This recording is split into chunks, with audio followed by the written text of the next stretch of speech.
Hello and a very warm welcome to all of you. My name is Pratik and I'll be taking up the News Today discussion for 19th February. In the first news, we'll cover India unveiled 3 sovereign AI models. So we'll discuss what exactly are sovereign models and why do we need them. And then we'll also discuss the India AI mission.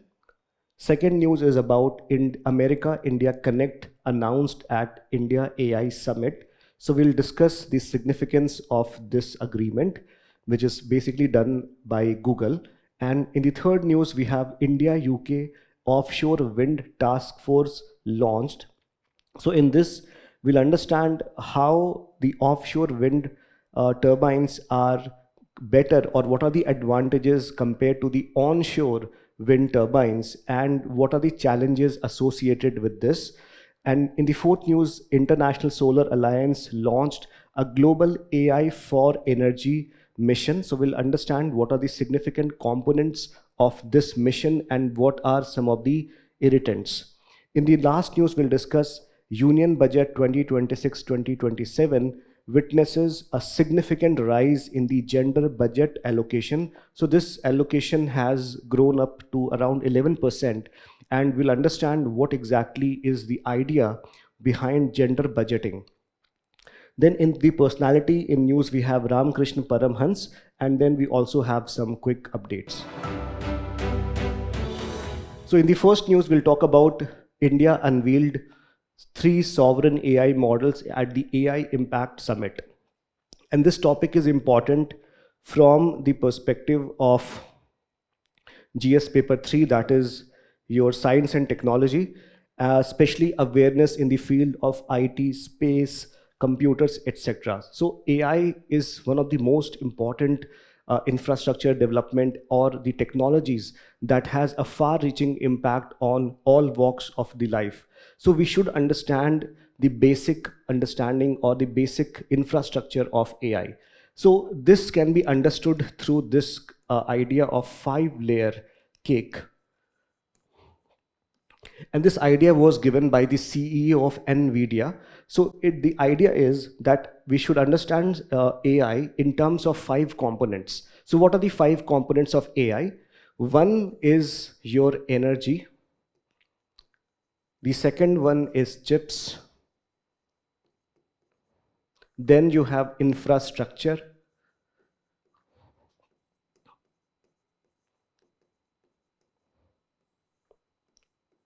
Then you have models, and the last one is the application. Okay, so if we understand this 5-layer cake, we will be able to understand 3 of the news that we are going to cover in today's news today. And this will also help you to make sense of the development that is happening at the various AI level.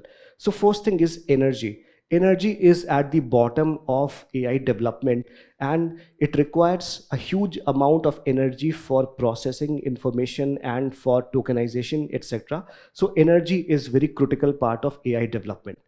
The second part is chips, where it is GPUs and CPUs, etc., with especially the semiconductor and the other chips that are powering the AI models. And what is infrastructure? Infrastructure could be in terms of the platform, the internet connectivity, hardware, etc. So all of this are part of infrastructure. And then we have models. Now models can be LLMs, such as large language models, which interact in a very human-like manner, like you have ChatGPT or Gemini or Grok. So there can be LLMs or any other kind of model. Then the application is how it is being seen at the user level. So for example, Bhashini app is one example of application. So this is the front end of AI, front, and energy part would be the back end part. And here in the infrastructure, you have data, you have internet, etc. So this is what the 5-layer cake of AI is, and we'll understand all the news related to AI in terms of this 5-layer cake. Now in the first news, there are 3 AI models that have been developed. So these 5 models will fit here.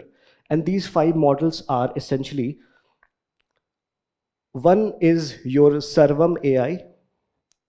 Servam AI has shown quite impressive performance in terms of several benchmarking indicators, beating the well-known AI systems such as DeepSeek and Gemini on several benchmark. Then the second one are text-to-speech models, especially by Gyani AI. Okay, so one is your Servam AI, the one which has been announced as a form of sovereign model. So we'll get into what exactly is sovereign model and what is the need for sovereign model. But Servam AI is one of the models that has been launched by the government of India in the recently ongoing India AI Impact Summit. So the second one is your Gyani AI, and this has launched what is called as Vachan. Vachana is essentially text to speech. You write something and the answer will be given in voice. Okay, so it has cloned human voices across 12 Indian languages, a very impressive feat, because most of the LLMs which are available as of now are predominantly trained in the English language. Then there is another important development by Bharat Gen, that is another, it has provided Param 217B, which is a multilingual foundational model and is a mixture of experts kind of LLM, right? So these are the 3 important AI models. One, Sarvam AI, second by Gyani AI, and third is by Bharat Gen. So from the prelims perspective, we need to know the name of these AI models and what exactly are they supposed to perform. Okay. Next, let's take a look at some more information on the news. So these models highlight a clear push towards India first sovereign AI. Just like we are pushing for Make in India, Atmanirbhar Bharat in defense, in manufacturing, this is also one of the ways to push for more and more AI development at the sovereign, at the country level, right? And sovereign AI basically means that we are developing AI technologies on domestically based infrastructure using local data and human talent, and it is free from dependency on foreign platforms corporation. So you remember a couple of year time ago, there was an AI model that was providing, or that was giving a lot of obscene images, right? Especially in terms of their by the prompt that the humans were giving.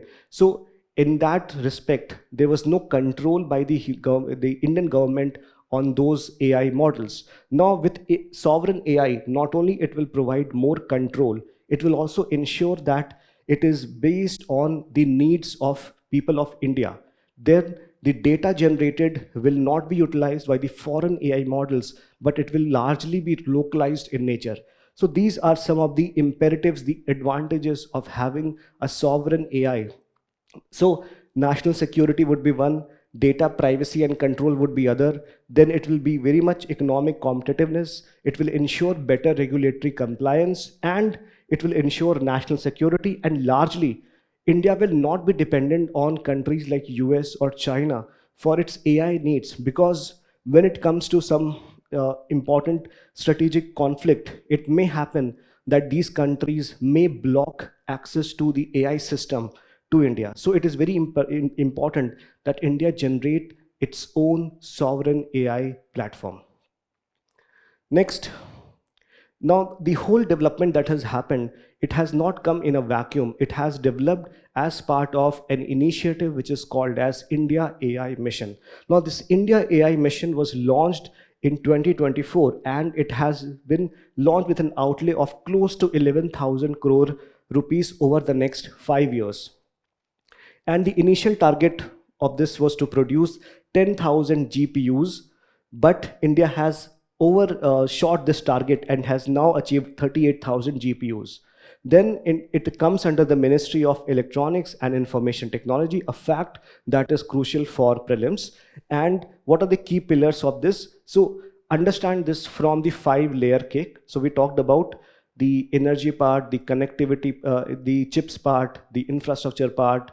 Then we talked about the models and the application. So here also you'll see that more or less everything is covered under the India AI mission, right from the compute capacity, application development, India AI data set, AI Kosh, India AI future skills, startup financing, and safe and trusted AI. Now, UPSC as of now has asked a question with respect to application of AI in health, right? So again, this becomes very important, that what is India's approach towards AI and how India is performing in terms of development of AI. So here this India AI mission becomes quite important from the perspective of both prelims and mains. The second news is about American India Connect announced at the India AI Summit. Now this is taking care of this third pillar. So we talked about energy, connectivity, chips, and then infrastructure. So this is about the infrastructure part. To build AI, you require high-speed internet. And most of the internets that you get is largely through undersea optical fibers. And this is an initiative that will connect India directly to US, right? And it is going to provide, especially this is a new international subsea gateway in Vishakhapatnam, anchored by 5 year, and the investment that is promised is around $15 billion. Of course, this is important from GS paper 2. This is another dimension of US-India relations.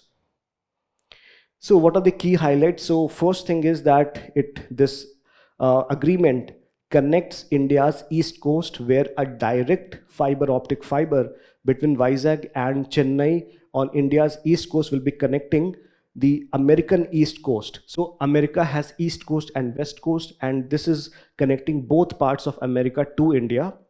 And then India's west coast will be connected through a direct fiber optic path between Mumbai and Western Australia, and then from Australia it will then be connected to US. So this is the two component, just like the Belt and Road initiatives have two component, just like your I2, U2, sorry, not IMEC has two component, the eastern component and the northern component. Similarly, the America-India Connect also has these two components. Now, what is the significance? It establishes Vizag as a major international subsea gateway. It turns maritime merchant shipping routes between the New World and India into digital trade routes. So now this term will see more prominence, the digital trade route, where the undersea fibers will be located. At the same time, there are certain important details that we should understand about the fiber optic. So fiber optic cables are laid on the ocean floor, deep below the sea surface, and the purpose is to transmit data between continents, and it serves as the global backbone of internet.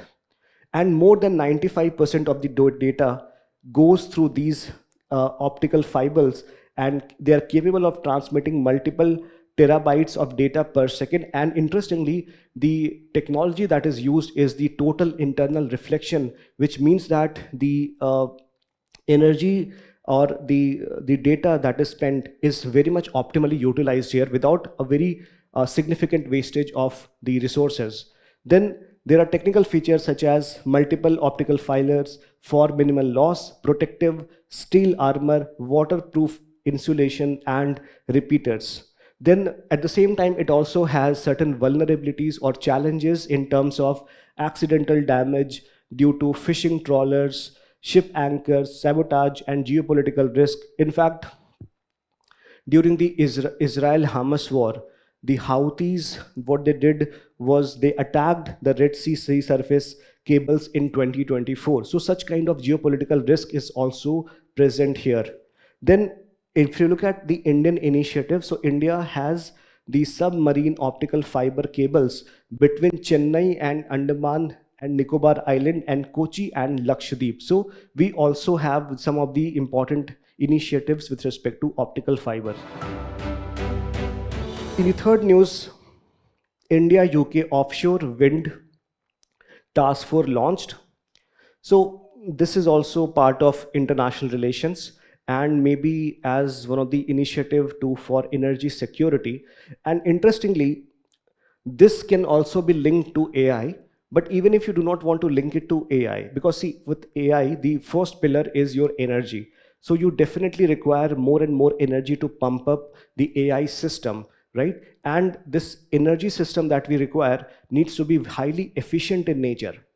Now, in that regard, we have India UK Offshore Wind Task Force. Now, what it does, as you can see here, the turbines are located at the offshore areas, which means that offshore means that they are located in the sea areas or the ocean areas, as compared to the turbines that are located in the land areas. Now, it has several benefits. What are the benefits? First, there is no land acquisition. And with no land acquisition, there is going to be little displacement of people from the areas. So again, this is more socially acceptable. Secondly, it also ensures, because in these areas, the speed of wind is very high. Therefore, the energy output that would be produced would be significantly higher compared to what would be produced at in the onshore wind turbines. So these two are the major benefits of the offshore wind energy, right? Now, what are the disadvantages? Disadvantages are that it requires huge capital for installation. One-time installation cost is quite significant. The second important challenge is that it exposes the wind turbines to harsh marine conditions like saltwater corrosion, and it leads to increase in wear and tear. Apart from that, there could also be geopolitical risk as well.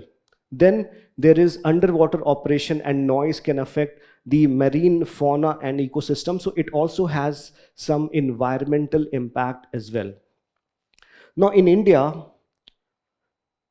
Ministry of New and Renewable Energy is the nodal ministry for offshore wind development. And in terms of potential, the highest potential is at Gujarat with 36 gigawatt and Tamil Nadu at 35 gigawatt, according to National Institute of Wind Energy. So this is about the benefits and some of the challenges with respect to deployment of the offshore wind energy turbines. Okay, so this is all about the third news. Now let's move to the fourth news, which is the International Solar Alliance launched a global AI for Energy mission at India AI Impact Summit 2026. Again, this is something that could be part of international organization, or it could be about energy security, or you also have infrastructure as one of the topics of GS paper 3. Now what has happened is, we know that recently US had withdrawn from the International Solar Alliance, apart from more than 60 other international organizations.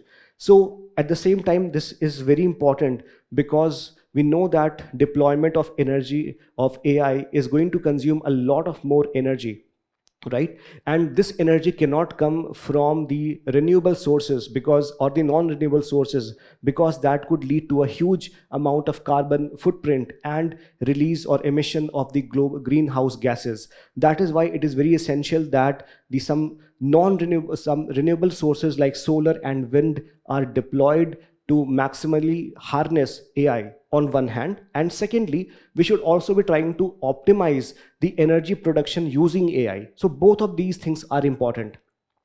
Now this AI for energy is particularly relevant to optimize the energy production. So this mission will fast track the adoption of AI in clean energy systems across its 120 plus members, placing digital infrastructure and citizen-centric platform at the center of the energy transition that is happening.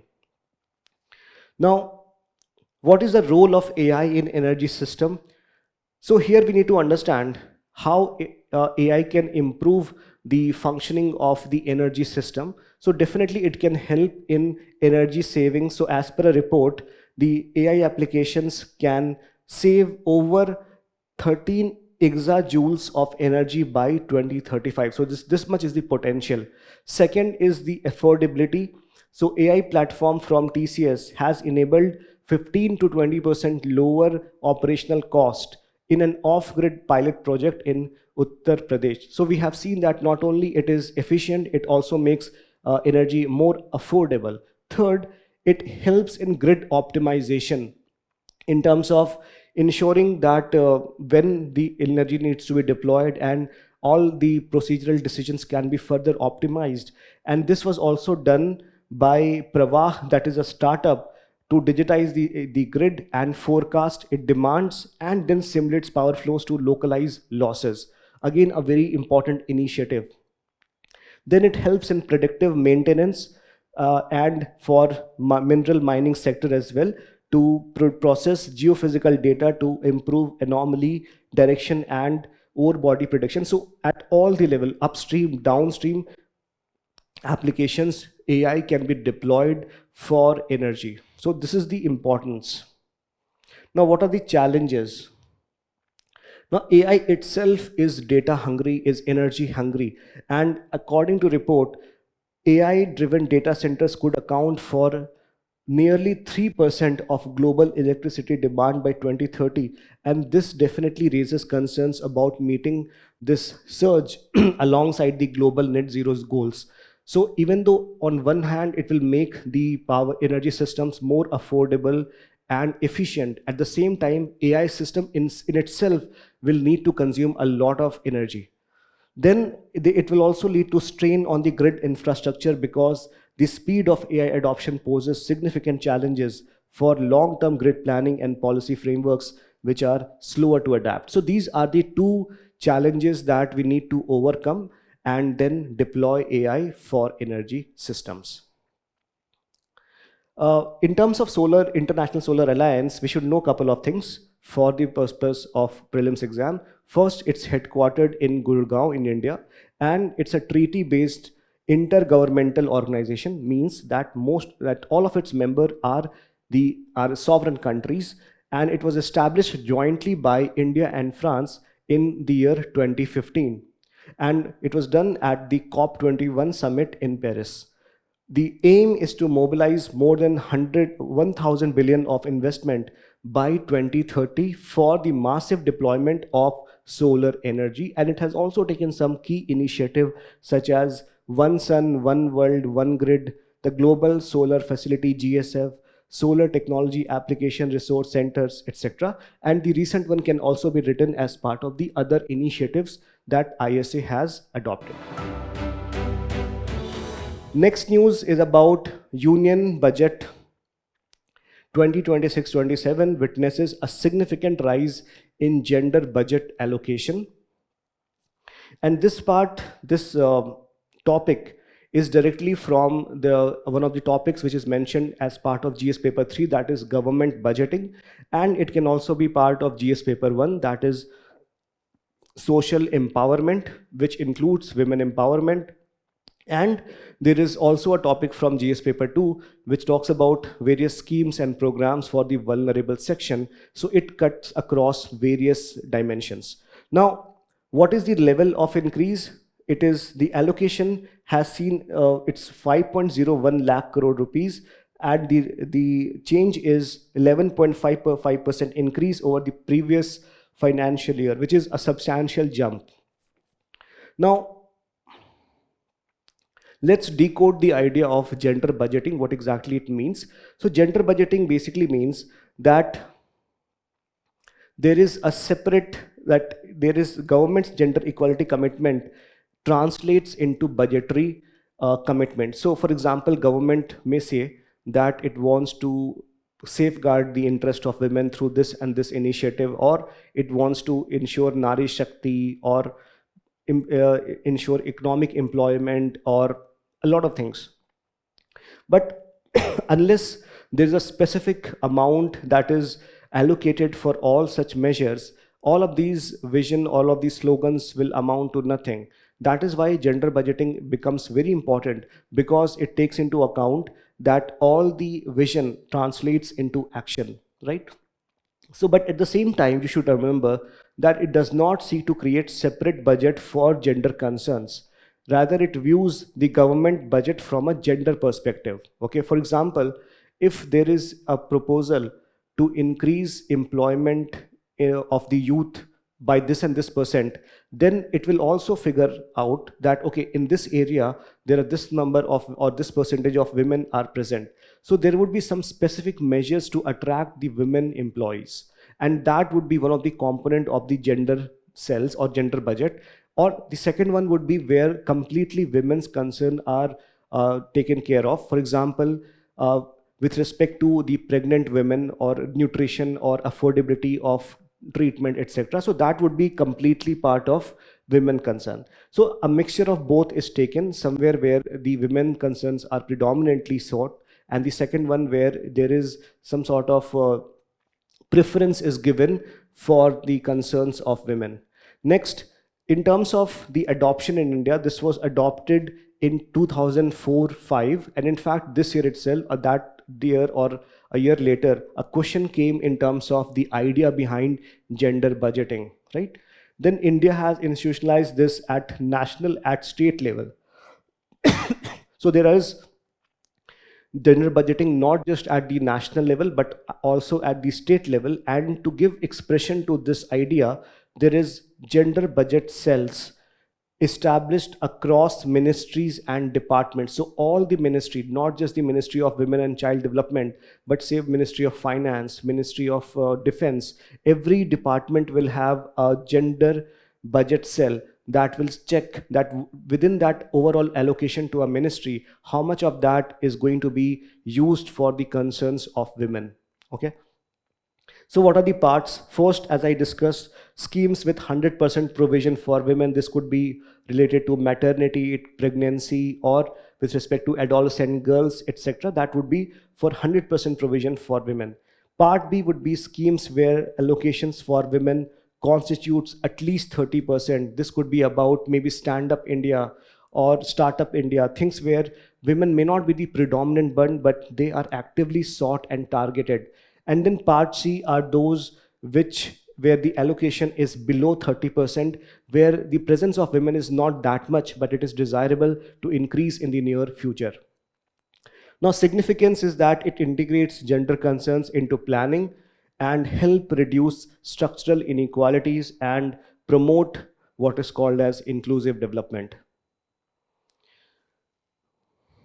So if you look at some of the static things which associated with gender budgeting, some of the key initiatives that have been undertaken as part of gender budgeting in India, we can point out to gender budgeting scheme that is under Samarthya sub-scheme of Mission Shakti scheme of Ministry of Women and Child Development. What it does, it aims for 100% coverage of GB, that is gender budgeting, in all central and state ministries, rural and urban local bodies, a very noble initiative. Second is Gender Budgeting Knowledge Portal 2020 in 2025.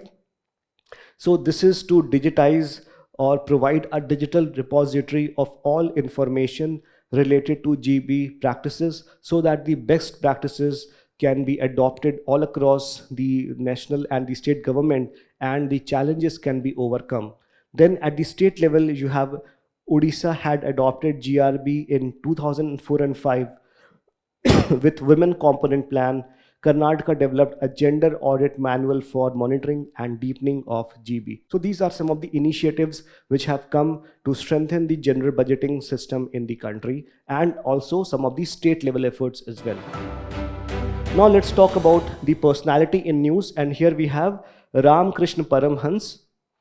And if you can see his date of he was from 1836 to 1886, and recently the Union Home Minister paid a tribute on his birth anniversary, which was yesterday, 18th February 1886. Okay, so some of the basic details about Ramakrishna Paramahansa. His birth name was Gadadhar Chattopadhyay. He was born in a poor Bengali family, which is in the Hooghly area, which was earlier under the Bengal presidency, and he did not have a very high formal education. He only knew Bengali, but later he understood also Hindi, Sanskrit as well. In fact, in some of the literature, it has also been seen that Ramakrishna Paramahansa has also used couple of English words as well. So even though this is what is given as part of this tongue, we should also understand that what is his key contribution, because see, this personalities, these are very important from the perspective of GS paper 4, because one of the topics or the keyword that is mentioned in the syllabus directly says that we need to have some awareness about the key teachings of the moral philosophers, administrators from India and the world, right? And he remains one of the most important figures in the spiritual domain. So he became a priest at Dakshinevar Kali temple, which is near Kolkata, and he showed deep devotion to goddess Kali and experienced intense mystical visions. But he was not just limited to one religion. In fact, he practiced multiple spiritual traditions like Vaishnavism, Shakta Tantrism, Advaita Vedanta, Islamic Sufism, and Christianity. And throughout all this practice, he concluded that there is only one God. Like there's no just one God, but the fundamental teachings of all the religion are same, right? So all the religions lead to the same ultimate reality, that is Brahma. And of course, his chief disciple was Swami Vivekanand, who popularized the teaching of Ramakrishna Paramahansa through the establishment of Ramakrishna Mutt, and especially through his speeches in the World Parliament Congress in Chicago in US. And if you look at the views of, if you can summarize the views of Ramakrishna Mission, Ramakrishna Paramhans, it was first was religious harmony. So this remains relevant even in this time, because we are now seeing a lot of hatred, communal hatred, polarization among communities, all these things. So this part is very important, that he emphasized on religious harmony. Second is he emphasized on love and devotion, and not on the predominance of a very process oriented worship or material oriented worship, but rather bhakti, devotion. And mostly he said that service of humanity is equivalent to service of God. So his teachings continues to be relevant even in this day and age. Now let's discuss the quick updates. First news is with respect to Rajya Sabha elections. So Election Commission of India has announced the biennial election for the 37 seats of Rajya Sabha in 10 seats.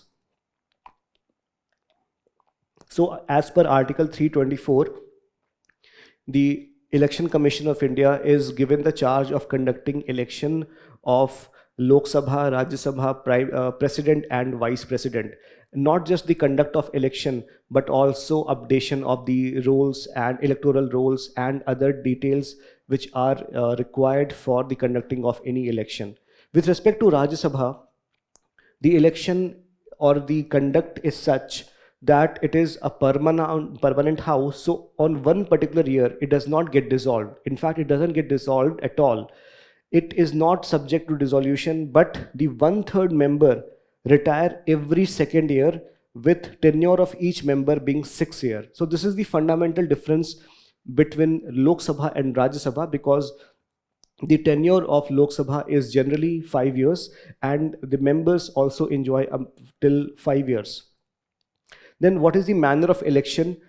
When in the Lok Sabha, the election is direct, especially we follow what is called as first past the post system. But here, the election is indirect, and indirect system with respect to proportional representation. And within this, a special type of election method is proposed, that is single transferable vote, STV system. And this is mentioned as part of Constitution of India under Article 80 Clause 4. Now, what are the electoral colleges, the members who participate in the conduct of elections? So here, general public is not part of the election. Only the representatives of the state and the 3 union territories which have legislative assembly, they are part of the selection of the Rajya Sabha members. Why? Because it is the assembly that represents the interest of the state. Okay, that is why it is elected by the representatives of each state. And for 3 UTs, that is NCT of Delhi, Puducherry and Jammu and Kashmir, It consists of the elected members of respective legislative assemblies. So this is the composition manner of election with respect to Rajya Sabha. Now, next news is about Chagos Archipelago, and this is becoming again a very heated discussion with respect to trilateral diplomacy. So here what has happened is that after a huge negotiation and brickbats, UK finally decided to give the Chagos archipelago or group of island to Mauritius, right? But now there has been an added complexity because US now under Donald Trump has urged UK to not hand over Diego Garcia over Chagos to Mauritius. Now, what is Diego Garcia? It is one of the largest islands in the Chagos archipelago and used as a joint military base by UK and US. And following the 2019, and this was also upheld by a ruling by ICJ or International Court of Justice, and building international pressure, especially India also supported the claim of Mauritius. UK signed an agreement with Mauritius in 2025 to return Chagos while keeping Diego Garcia military base on a 99-year lease. So the problem is with respect to Chagos as of now, because US also has a military base here. Now, what is some of the geographical details about Chagos? It is located in Indian Ocean in the northeast of Mauritius. It became a British territory along with Mauritius in 1814 under Treaty of Paris.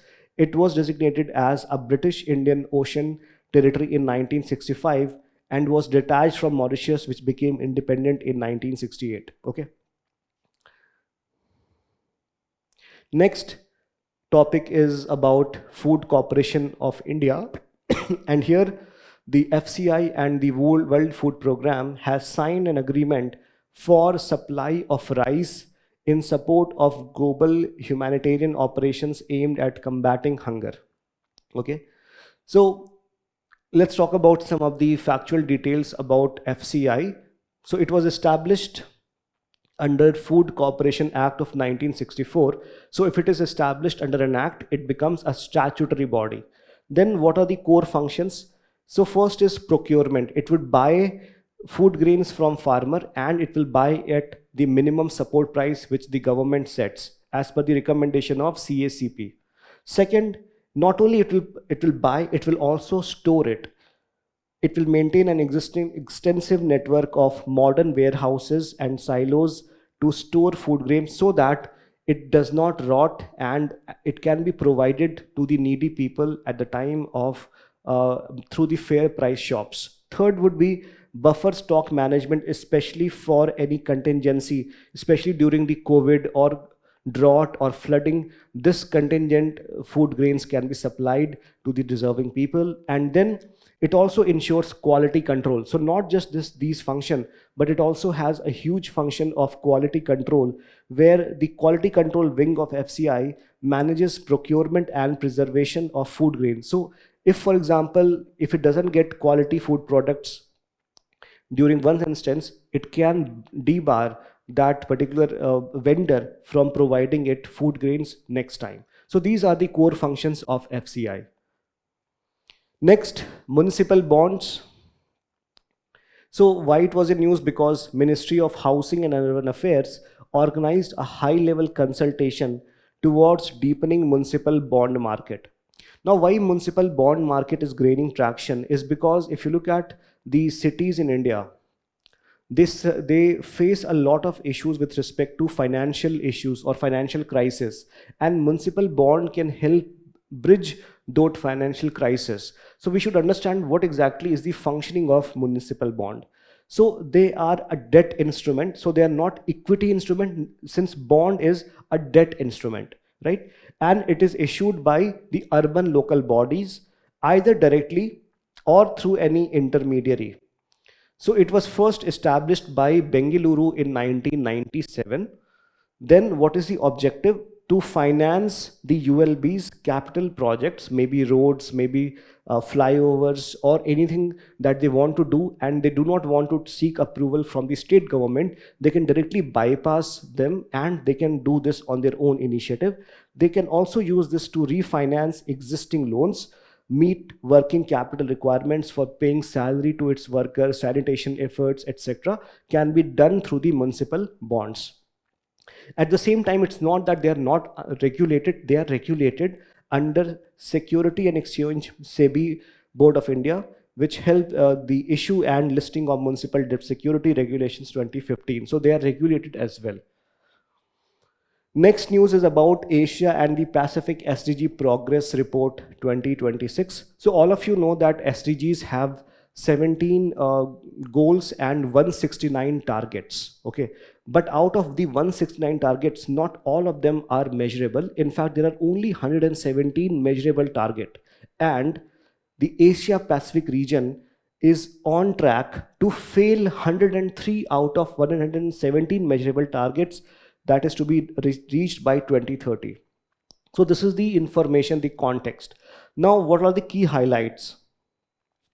Only 14 targets are currently on track, with 88% projects to be missed. That is the first thing. The second thing is that because of the severe regression in the climate action, marine conservation, and biodiversity, it is also undermining the economic gains that the countries are facing. But there is also a bright spot that the region is performing strongly in one of the SDGs, SDG 9, that is talking about industry, innovation, and infrastructure. Right? So this is the overview of the report, that even though they are not able to perform well in the climate related actions, but they have done reasonably well in the industry, innovation, and infrastructure. Now, another positive news is with respect to Kuno National Park. So 3 cubs, cheetah cubs, born to a South African cheetah in Kuno National Park. And these cheetah Gamini has given birth to 3 cubs, and this has taken the total cheetah number to 38. And this is the 9th successive cheetah litter in Kuno. So from the exam perspective, what we need to know is where it is located. So yes, it is located in Madhya Pradesh, and it's in the Vindhyan landscape, and it is named after Kuno River. Now it is the Project Cheetah. It houses Project Cheetah, which is India's exclusive home for the cheetahs.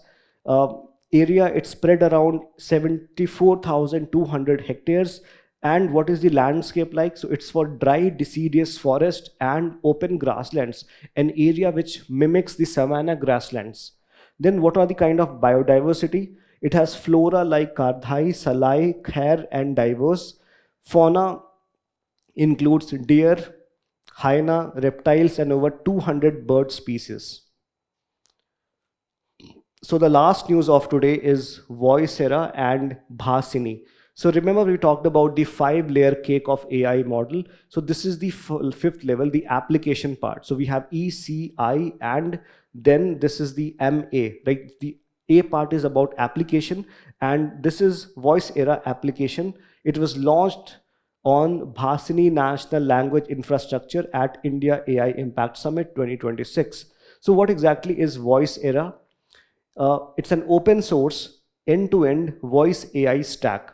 Open source means that it is something that everybody will be able to understand the coding of this, right? It's not a closed system, not owned by any particular company, and it is for end-to-end voice AI stack.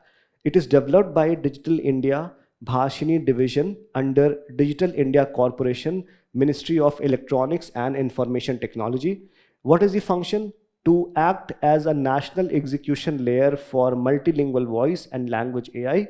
And it will also expand Bhashini's capability from translation and language technologies to real-time speech systems, conversational AI, and multilingual telephony at population scale. So this has huge potential to transform the education level and transcription.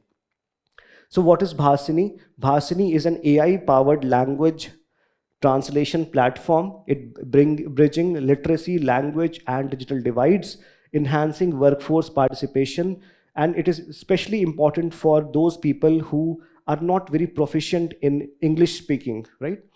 And the aim is to make language and technology accessible to everyone. So this can be also given or used as an example to bridge digital divide or to make AI more inclusive to everyone. Okay. So this is all about the news today of 19th February. Hope you find this interesting. Make sure that you also attempt the question that is popping up on your scheme. Thank you and best wishes.